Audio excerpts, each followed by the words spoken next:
I bet there's sales objections that you've either never heard before or don't know how to answer. Today we're gonna handle the most common B2B sales objections, the wrong way and the right way. Roll the clip.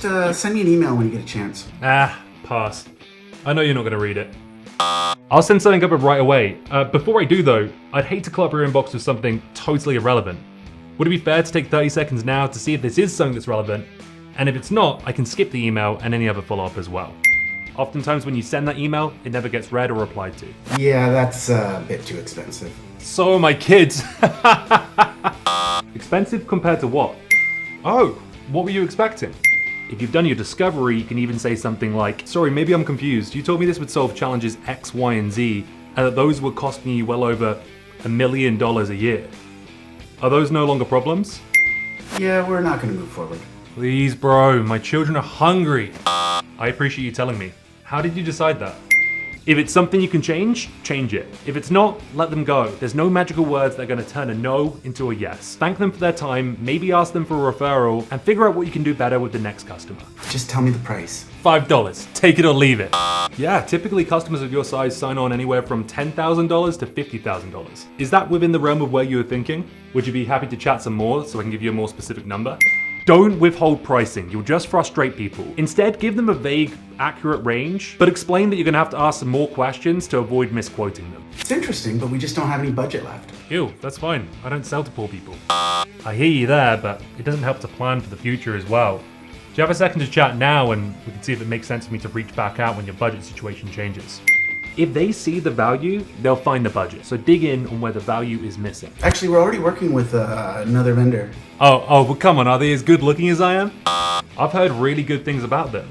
What do you use it for? And what made you implement that in the first place? If you know your competitors well enough, you can even ask a question that highlights something that they can't do well. That's great, their product works really good for solving this. But how are you achieving that? No, that's not gonna work. I can get it cheaper somewhere else. Yeah, and I could shop at Walmart, but I don't because the floors are sticky. Okay, and let's say price was an issue. Both solutions cost the exact same. Which one would you rather have? Why is that? Why else? Why else? If price is the only differentiator that they care about, it's gonna be a race to the bottom. Is this a deal that you really want? Please take me off your list. You think I'm calling from a list? How dare you? Sure, you'll never hear from me again. Stop wasting your time and energy with people who are never gonna buy from you. Call the next prospect who you might actually be able to help. Would you like to join our list? We send out a weekly newsletter for salespeople. It's chock-a-blocked with the latest sales techniques, events, and entertainment. Link to subscribe is in the description of this video. Well, I talked to your competitor and they say it's garbage. Well, they're full of shit. Really, we have a lot of customers who chose us over them, and there are other people who chose them over us. It really depends on what's the most important to them. What's your top priority when choosing a new solution? It can be so frustrating when competitors say bad things about us, especially when they're not true. But rise above it, take the high road, and stay focused on the customer. Better yet, be super transparent with all the things that your product can't do. It's better coming from you than your competitor. I'm not authorized to sign. Can you give me the number of the person who is? Oh, right, well, let's not jump the gun on sending over a contract just yet then. Who else needs to be involved? I'm gonna need to think about it. Thinking's for losers. Just sign the contract. Maybe I'm being a bit frank, but often when folks tell me that, they've either decided that they're not interested and they want me to take a hint, or we're missing something important.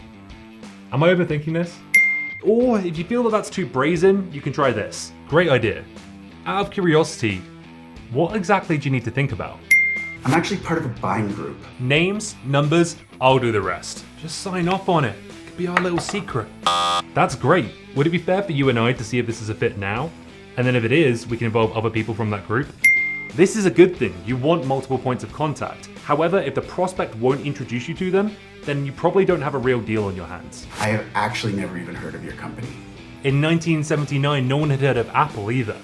I'm the Steve Jobs of HR software. That's why I'm calling. We help with challenges A, B, and C. Are any of those things you're looking to improve on?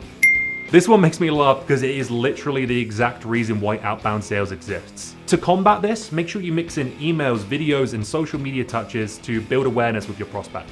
Yeah, this is not a priority. Thanks for wasting my time. Oh, is that because this isn't really that much of a problem for you, or just because there are bigger problems going on?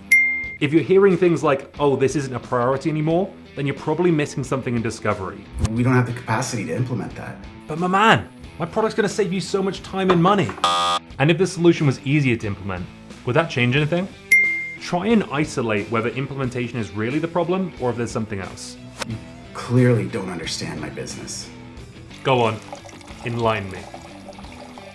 That's fair, and I'd hate to make any assumptions. Which parts are you worried that I won't understand? Make them feel special. Everyone thinks their business is unique. Be curious. Yeah, I'm just gonna have to talk to my partner. Do you need their permission to do everything? Live a little. Yeah, let's get them involved. But if it were just up to you, what reasons would you have against moving forward? Oftentimes people aren't interested, but again are just too afraid to tell you no. So they push that responsibility onto their wife, their boss, their husband, and then they ghost you or tell you that it's a no-go later on. Find objections, go for the no if you need to. Right, but there's still that one feature we're looking for that you just don't have. I think you need to lower your standards. What's the reason that feature is important to you? Okay, and can you give me an example of how you would use that? In this case, by asking for an example, you might find out that the thing isn't important, or maybe it is and you're just not a fit for this customer. That's okay. I know I don't see the potential here for ROI. ROI? More like YOLO. It seems as though you don't think this area could get any better than it is at the moment. Again, if you're hearing this, then you need to do better discovery. Yo, you think you can get rid of me that easily? I have your name, your number, your address, your email address. Hey, it seems like we got disconnected. Sometimes it's worth just moving on and doing better next time. There's a lot of players out there. What makes you guys different? We are better than them in every single way. Hundreds of things. Maybe to save us time going through them all, what areas of comparison are most important to you? Don't fall into the trap of listing features that they don't care about. Use this as an opportunity to find out why those things are important to them. I'm busy. You think I was born yesterday? If you're that busy, then why you pick up the phone? I'm with you, John. And if you're anything like my other customers in finance, you're probably always busy. Would it be fair for me to ask for 20 seconds to explain what this is about? And if we find it's not relevant, then I can make sure I don't disturb you again. Knee-jerk objections like I'm busy or I'm at a meeting are often a symptom that what you said up front wasn't different enough, sounded like every other call they got. We have a video of great cold call openers just here. Try one of those and see if it improves anything. 2 words, not interested. How do you know you're not interested when I didn't even tell you why I'm calling? Sure. And when you say you're not interested, is that because you believe things couldn't be done any better than you currently do them? Or is it because you get like 1,000 cold calls a day and you just want to get rid of me? Again, another brush off. Validate and then tweak your opener. If you don't mind, you can call me back next quarter. Writing it down on my calendar right now. Speak to you on the 1st of January. Yeah, I'd be happy to. What's happening next quarter that makes you think it would be a better time to talk? How did you get this number? I pulled it out of my ass. Yeah, I spotted your profile on LinkedIn. I noticed 1 or 2 things that made you look like someone who might be facing some of the challenges that we help our customers with. So I used our data provider, ZoomInfo, LeadIQ, Seamless AI, to get your details and give you a call. I'd be happy to reach out to them on your behalf and get them to take down your number. However, while I've got you, would you be curious enough to know why I went through all of the effort just to try and have a conversation with you? And sometimes when you tell them the honest answer, they're like, oh, cool, what's this about? Is this a sales call? Depends. You buying? It is. Do you have a minute? Call a spade and be confident. Yeah, actually, I'm not responsible for these decisions. What are you responsible for then? Oh, thanks for letting me know. I don't suppose you could do me a small favor. Who would be the right person to talk to at your company about this? Asking people for a small favor before you ask your main question often depressurizes the question. Get a referral and follow up with the person they mentioned saying, hey, Jesse sent me over. Right, but can it do this, that, and the other thing? X, Y, Z, A, B, C, D, the whole alphabet, baby. You want it, we got it. May I ask, what's making X, Y, and Z top of mind for you right now? Customers are often asking a question for a reason. You want to understand that reason before you answer it. As Al Pacino himself said, you never open your mouth till you know what the shot is. Right, the reviews online say you're terrible. those are fake! Our competitors left them there! That is concerning. What did you read? If I were able to assure you that that wouldn't be your experience, would it be out of the question to keep chatting?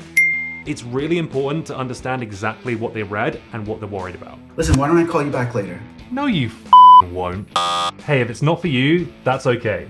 But is it worth taking 2 seconds right now to save you the hassle?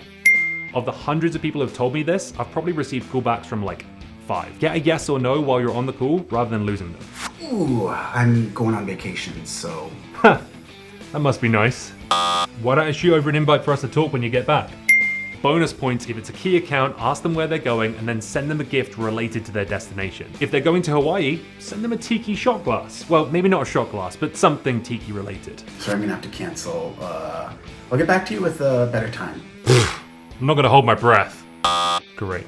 Just sent you a new invite for the same time next week. If that doesn't work, here are some alternatives.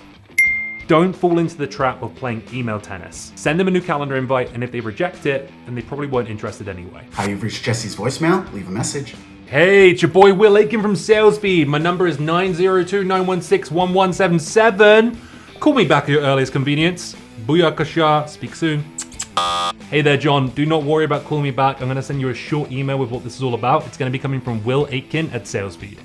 Prospects, when they get your voicemail, aren't sat there with a pen and notepad taking down your number so they can call you back and have a conversation with a salesperson. It makes you sound super intentional, and that email will have a super high open rate. Whew, that was a lot. However, there are 3 universal ways to handle pretty much any objection.